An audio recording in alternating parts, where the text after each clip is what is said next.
Hey, little X, what are you doing? Little X. Oh, little X, what are you doing? Little X is gonna save.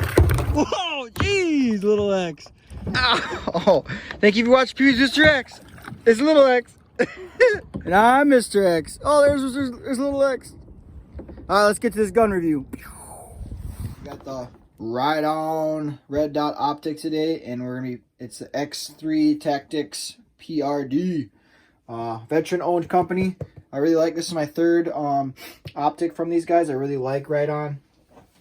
If you're curious what numbers, right here, that's the number. So if you're looking to get this one specifically, and then here is the red dot that we're gonna be putting on the Smith&Wesson MNP 10mm. I really wanted a red dot where I could adjust it here, and then this one isn't shake awake. I wanted to be able to turn it on myself, so you just hold it on. There we go. There we go. You can see, and then you can. It's a 3 MOA, so you can adjust the brightness on it. I really like it. All aluminum construction. Very nice little red dot. Has a co-witnessing little cutout there on the back. You can see. I don't know, I really like it.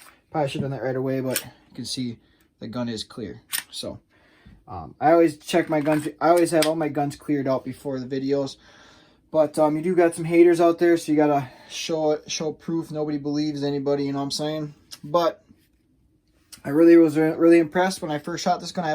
I have a review out on this gun already. If you want to go check that out. I shot with the irons first. I really like it. It has a suppressor high irons on here. That way I can mount the red dot and I can still co-witness, so I'm super pumped about that. Otherwise, let's get started. Alrighty, we're gonna get ready to mount, and we're gonna be using plate type number 1. That's the Trijicon RMR footprint, and it says to use the supplied screws that comes with the optic.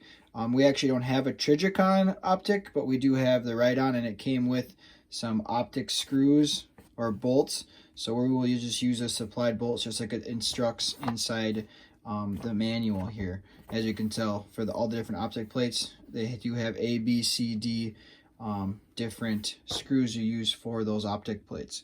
So, all right, I'm gonna actually dismount the slide to mount my red dot on. That's just what I like to do.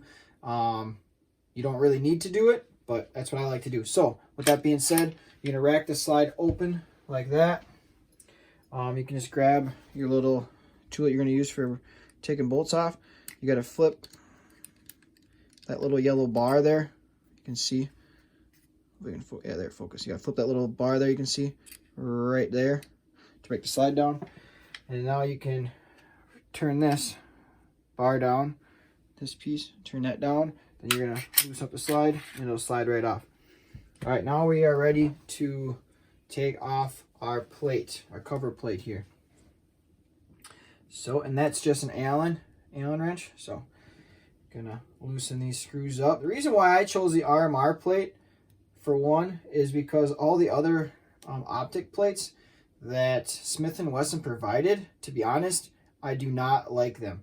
So that's why I went the RMR plate. So the RMR plate, it's got nice, aggressive, like deep groove or posts for putting the red dot on. Very nice posts. When you look at, here's type 3. Look at those posts. Super tiny and dinky. Like, what do you think that's even going to do? I don't know. So all the other ones, here is type 2. Look at that dinky posts. There's like nothing there to even hold the red dot from keeping it from breaking, because another YouTuber, he had a red dot. He had one of his plates malfunction here. You can see this is type 5. Look at those posts. There's like nothing to them. I did not really like them. And it also came with this one aluminum type 6A for if you choose that red dot, which you could because it's aluminum. But otherwise, all these plastic ones, here's type 4. I'll show you guys. All the other ones have these really tiny dinky posts. So that's why I chose type 1 RMR, and I went with the RMR red dot. We'll see if I have any issues down the road.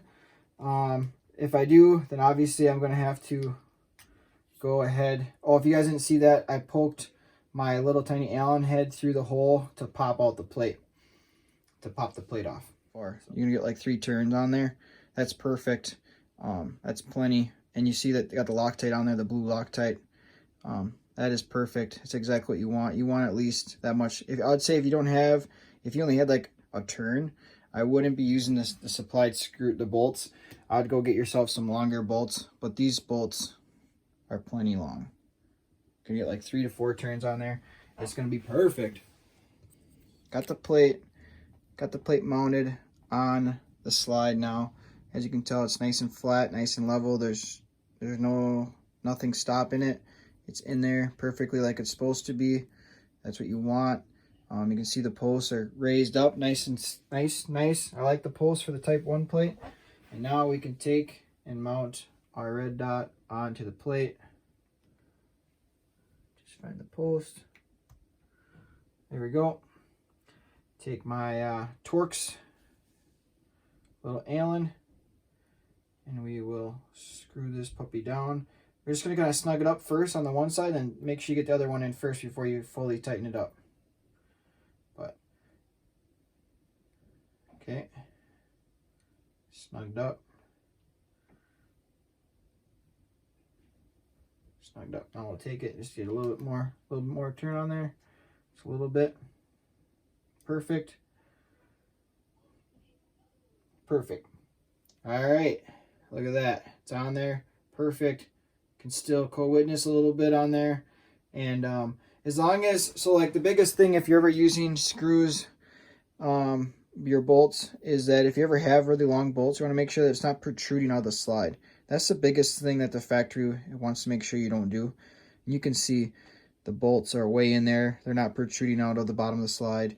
So that way you don't accidentally hit anything on the gun while it's moving. That's the big concern when you're mounting your red dot. Just make sure nothing's protruding out the bottom. Alrighty, let's put the gun back together now that the red dot's on.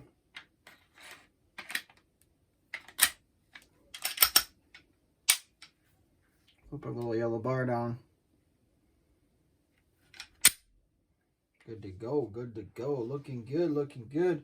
Got the cover for it now.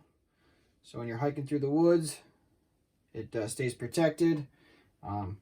Yeah, nothing to it. Now I just got to co-witness with it, and then sight this red dot in, and then I've got to go to the range. So if any of y'all like this video, don't forget to hit that like button and subscribe. But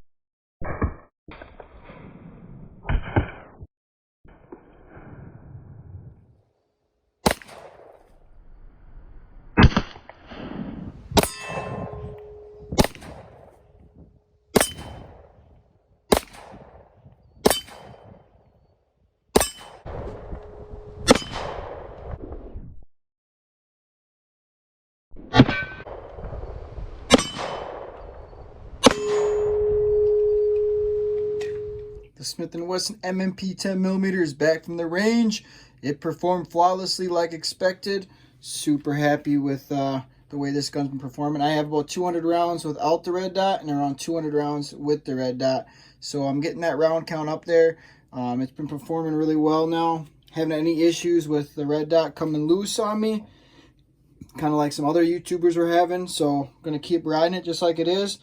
I'm not going to buy the aluminum base plate. But yeah, I recommend this gun 100%. This gun is awesome. And then some of the ammo that I was shooting that I didn't kind of talk about in the video, I've been shooting Defense Dynamics jacketed hollow point here. It's a 10mm 180 grain. It's traveling around 1250 feet per second. Comes in a 50 round box. These are a pretty good deal. Just over 40 bucks for 50 rounds. Pretty good deal.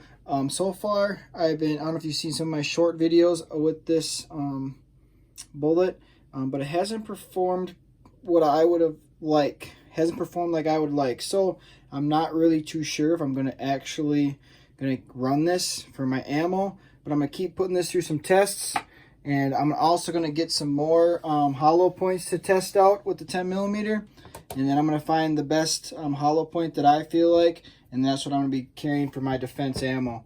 But stay tuned for that. Hit that subscribe button. Give this video a thumbs up if you think I earned it. And otherwise, I'll catch you guys at the next video. Until then, see you later.